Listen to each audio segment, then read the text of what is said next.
Hello everybody, it's me again, Pinay Girl, and welcome back to my YouTube channel. Today's video guys, papunta na po tayo ng trabaho. Kakalabas ko lang ng apartment namin. Ito na, maglalakad ulit tayo papunta ng bus. This time, maaga na po ako para hindi tayo maiwan ng bus. Malamig. Almost 9 PM na po dito. Mga 9:15 kailangan makasakay na ako ng bus. Lalakarin ko lang naman po sa unahan. Doon pa ako maghihintay ng bus. Kasi dito sa Amerika may mga number po. Kapag hindi ka doon maghintay sa number, hindi ka makasakay ng bus. Dahil doon po sila hihinto. Papakita ko po sa inyo kung paano ako sasakay ng bus papunta ng trabaho. Dito ako laging dumadaan kasi yung apartment namin nandun, so kailangan ko lakarin papunta ng bus at dito ka po maghihintay. Yan, dito ako laging umuupo at naghihintay ng bus. Minsan naiiwan, minsan naman maaga. Ito na yung bus guys. Yan, ganito sumakay ng bus. Isa sa bus wala pasahero.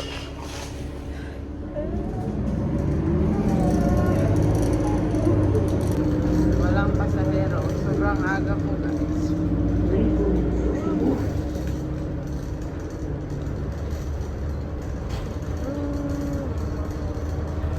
Grabe, walang pasahero. Ako lang.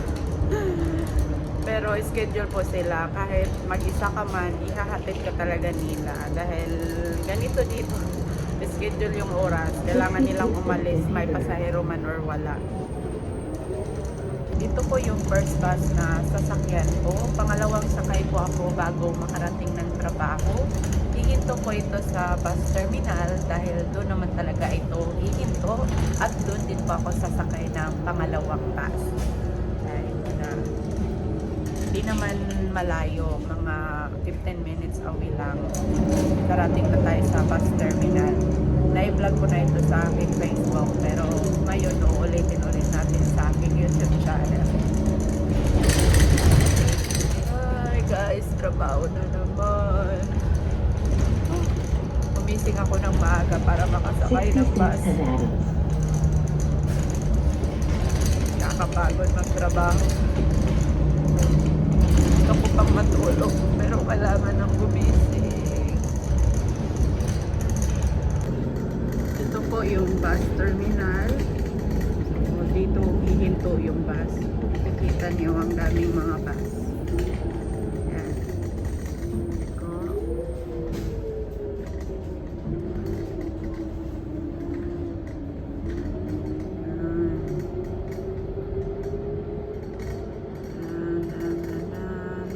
Hinto po ako dito guys. Para maghintay ulit.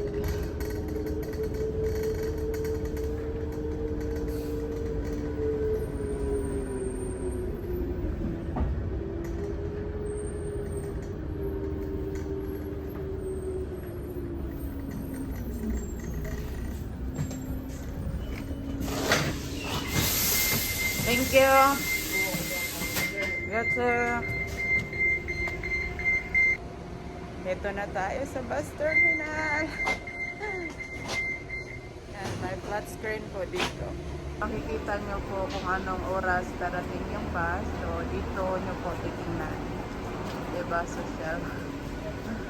Nakikita ko na kung anong oras darating yung pangalawang bus. Yan. So, maingay na dito guys kasi nasa bus terminal na tayo. Ang maingay. Ganito lang sasakay ng bus sa Amerika. Dapat alam mo yung schedule ng bus at doon ka maghihintay sa may mga bus number. Then, pangalawang sakay po kapag medyo malayo-layo ang trabaho. Sa akin naman hindi malayo, pero wala pong direct na isang bus. So, kailangan kong huminto dito para maghintay ng pangalawang bus. Kasi dito lang talaga hihinto yung unang bus. Kahit malapit lang ako, sasakay pa rin ako ng dalawang bus.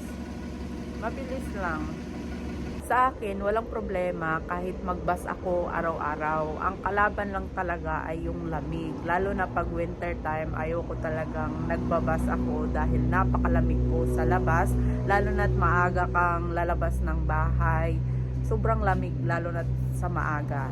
Yun po talagang ayaw na ayaw kong magbus. Pag summertime, kahit araw-araw pa akong magbus, wala pong problema. Meron ding nagsasabi na sana bibili ka ng sasakyan para hawak mo yung oras mo. Hindi naman po madali bumili ng sasakyan lalo na pag brand new. Dito sa Amerika, halos yung mga tao ay hindi bumibili ng brand new. Second hand lang po ang binibili nila kasi nga sobrang mahal. Ako din naman, gusto kong bibili pero hindi pa muna sa ngayon kasi nga wala pa naman din akong lisensya.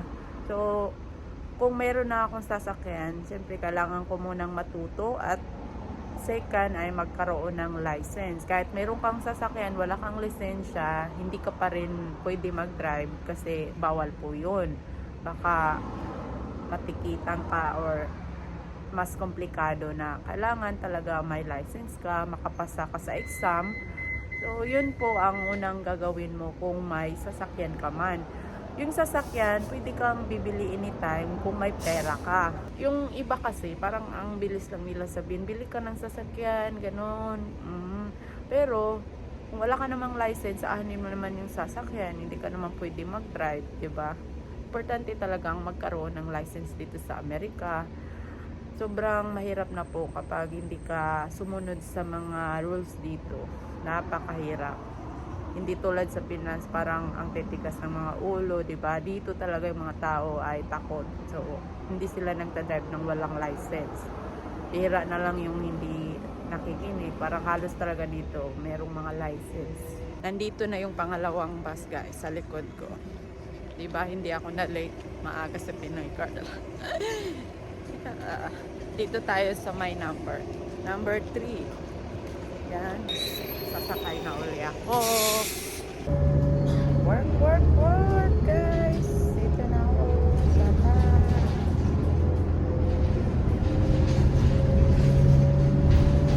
Thank you. Yay! We're here. Dito po yung pangalawang bus terminal dito. At yung trabaho ko nandun. Paraiso. Diyan po ako maglalakad. Malapit na lang. Tatapusin muna natin ang video na ito bago ako papasok sa work.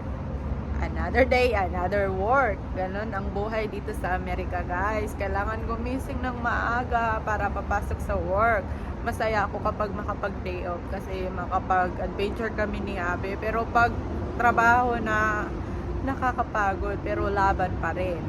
Yeah. Kailangan lumaban araw-araw dito. Kanina pinag-uusapan natin ang tungkol sa license, pagkakaroon ng sasakyan. To be honest, dito sa Amerika, mas maganda talaga may sasakyan ka, marunong kang mag-drive dahil hawak mo yung oras. Hindi tulad ng nagbabas, minsan nalilate ka pa. Siyempre, may mga araw talaga na tinatamad ka, hindi mo na malayan, malate ka na. Meron po talaga yun dahil na-experience ko yan lagi. Masaya ako kapag ihahatid ako ng aking husband kahit magtamad-tamaran pa ako ng 2 oras, pwede. Pero kapag magbabas ka, kailangan may 1 oras advance ka para maghintay, para hindi ka malate sa trabaho.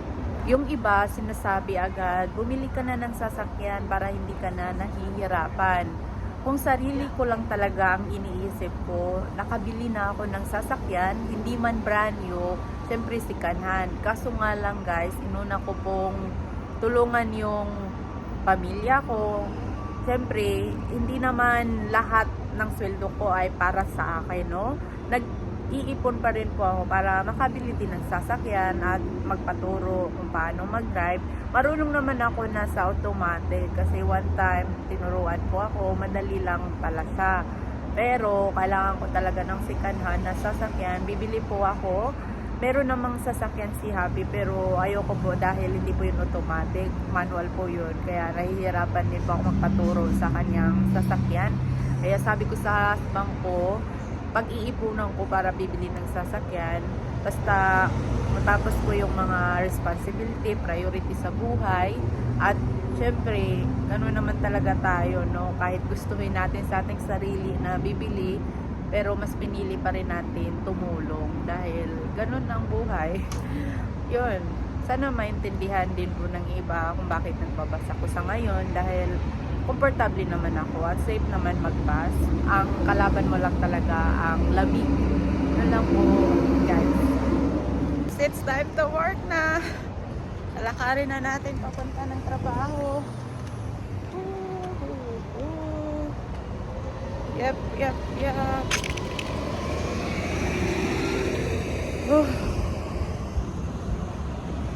Bam. Lapit na ako. Mga bus. Sa likod ko na.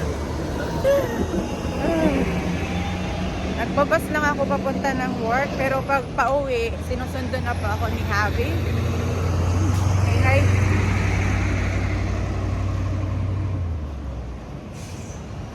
Gusto niyo bang sumama magbus dito sa Amerika?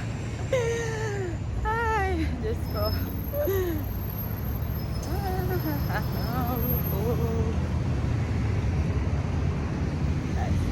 Tatawid na ako dito.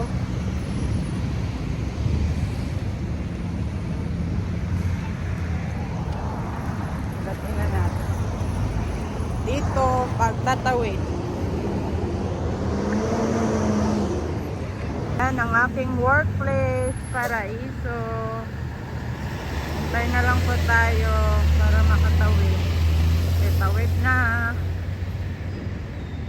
Yum. Yan.